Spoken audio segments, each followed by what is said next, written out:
slowly but surely refusing to listen to the wishes of the largest subgroup of voters at this point. Like, they're basically treating everyone now like they did during the campaign if you were like in any way, shape, or form anti-genocide, where they were like, la la la la, I don't want to hear you, you're woke, shut the up, right? That's how they campaigned during the campaign, and that's part of the reason why they lost. Now they make it seem like these groups that are firmly within the Democratic Party's ecosystem, like these groups that the Democratic Party relies on and their own base of support, like, 65-year-old Debras and Barbaras who are actively saying, please fight back against the Trump administration. We're scared. What the they're calling them, pro-Palestinian advocates at this point. They're treating them in the same way that they did people who were like understandably angry that the Democrats wouldn't do anything. Like, they are actively on their own base at this point, like the entirety of their base, not even the activist part of their base, not even like the progressive part of their base, not even the young part of their base, the entirety of it.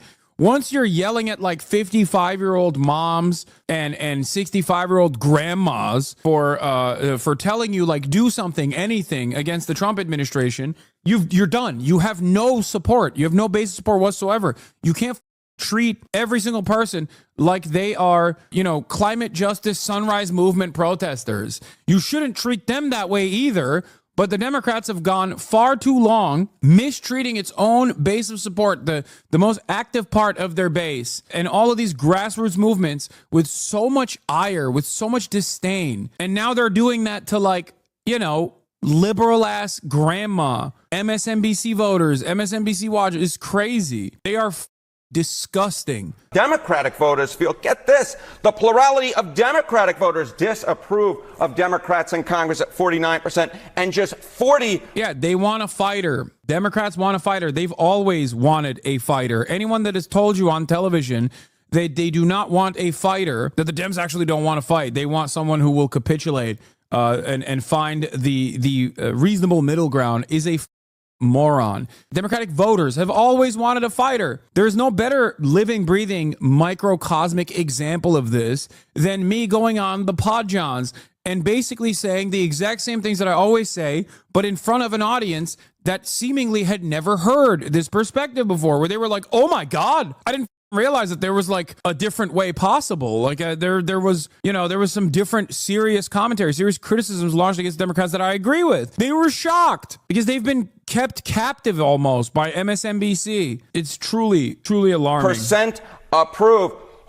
Horrible. Oh my goodness gracious, you just can't get worse than these numbers. And this is the number right here really driving all of this. If Democratic voters have turned on Democrats in Congress and the Democratic Party, that's what puts the numbers at historic lows. What is it they want to be seeing, these voters? What is going on? I'll tell you what's going on. They don't like what's coming out of some of those Senate Democrats like Chuck Schumer, because take a look at the direction of the party. Democratic voters on Democrats in Congress doing too little to oppose Donald Trump. Look at this, 77%.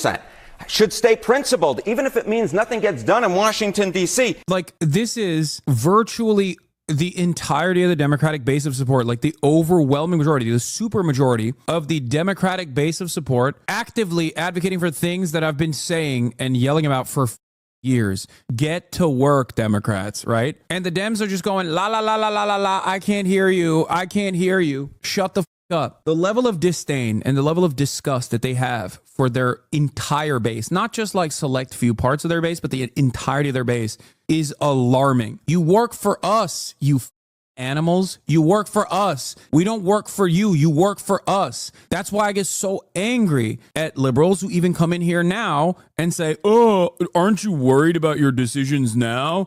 Kamala would never do this. It's like, dude, you are such a moron. Democracy is not about team sports. You got to vote for one team over the other because the one team is going to be marginally better than the other. That's not how democracy is supposed to work. Democracy is about extracting concessions from your elected representatives. Okay? It's not team sports. What the is wrong with you? The notion that like they didn't lose on their own merits or lack thereof, and it was actually because the voters failed the party, not the party failed the voters, is so insanely backwards. It's so twisted. It's so fucked up. And these are supposed to be the educated voters who, at least statistically, have like a college education, They read the newspaper. They don't believe in fake news. Like, these are the liberals. And they have destroyed their brain over and over. They're smoothing out their brain by watching too much MSNBC. Yeah, here. Also, this is the other side of the story. Here, I'm going to give you that too. This is another example of this. Hugging the middle,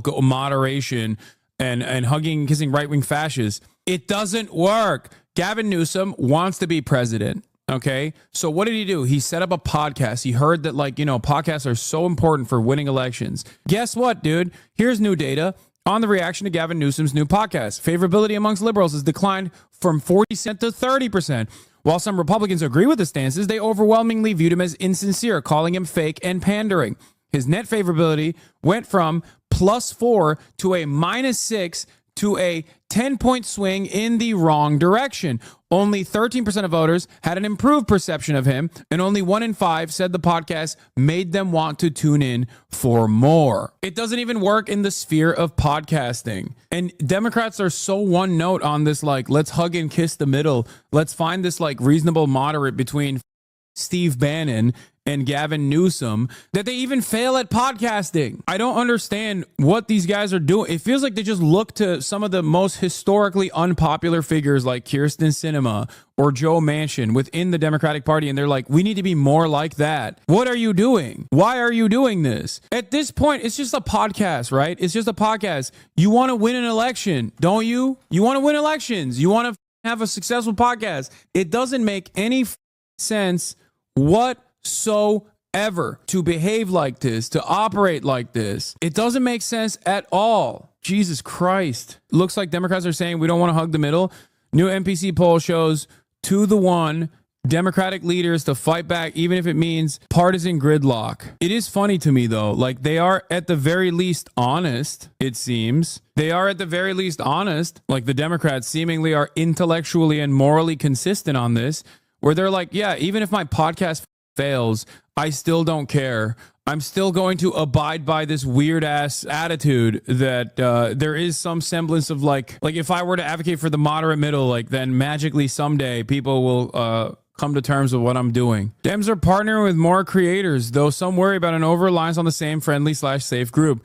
Dems are so afraid of doing or saying any wrong thing, said Olivia Giuliana, who has not been invited to any creator events since the election. Who are they going to sign off on? Who are they going to work with? They're trying to do it themselves, too. That's the other side.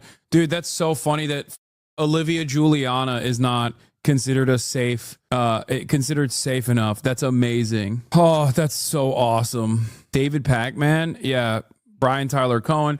David Pacman. The problem is maybe not David, but like Brian is probably actively criticizing them too. Midas Touch. Midas Touch is like a liberal safe territory. I mean, this stuff is so bad too. Like, this has this also has 128 likes. Like, it's so ass. If you're 800 years old, you should not be making TikToks. I mean, you shouldn't even be in Congress, in my opinion. I'm sorry. There's a collection of 47 content creators and staff are involved in the Democratic Strategic Communications Committee's efforts, said of the party's 47 senators, including 2 independent who caucus with the Democrats. The Senate, the Booker chaired SCC, is driving the creator-focused work. Booker, an early adopter of Twitter and now a fan of selfie-style videos, said he approached Minority Leader Chuck Schumer. Oh my God. There's 2 categories in my analysis. Whenever I look at the actions of the party, I look at 2 categories. Is this malicious and they are controlled opposition? Or is this because they're stupid? This, to me, is the stupid camp. This is not like malicious controlled opposition camp. This is stupid camp. In most circumstances, it's both, but this is like an entirely stupid camp decision. Like, they want to do something, but they're too stupid to figure it out. That's what this is. They want to do something. They saw the podcast popping off, tried to warn people as much as I could in this entire process. Mainstream media was coming out and interviewing me like, oh, who's the Joe Rogan to the left? You're the Joe Rogan to the left. And I kept saying, you can't podcast your way out of this problem. You can't podcast your way out of this problem. The party has to change its policies. The party has to communicate earnestly about changing people's material conditions for the better. And they were like, okay, nope, we're going to try to podcast our way out of this problem. Good luck. Oh my God. Even if you remove politics from the equation and think about this on pure marketing terms, it makes no sense to not try to understand what your audience wants from you. Booker says he sees his role as SCC chair as encouraging his colleagues to take the energy they'd bring to a town hall and instead put it on a digital platform. Calling the talk the anatomy of virality, he pointed out how Republicans were able to get their message, whether it was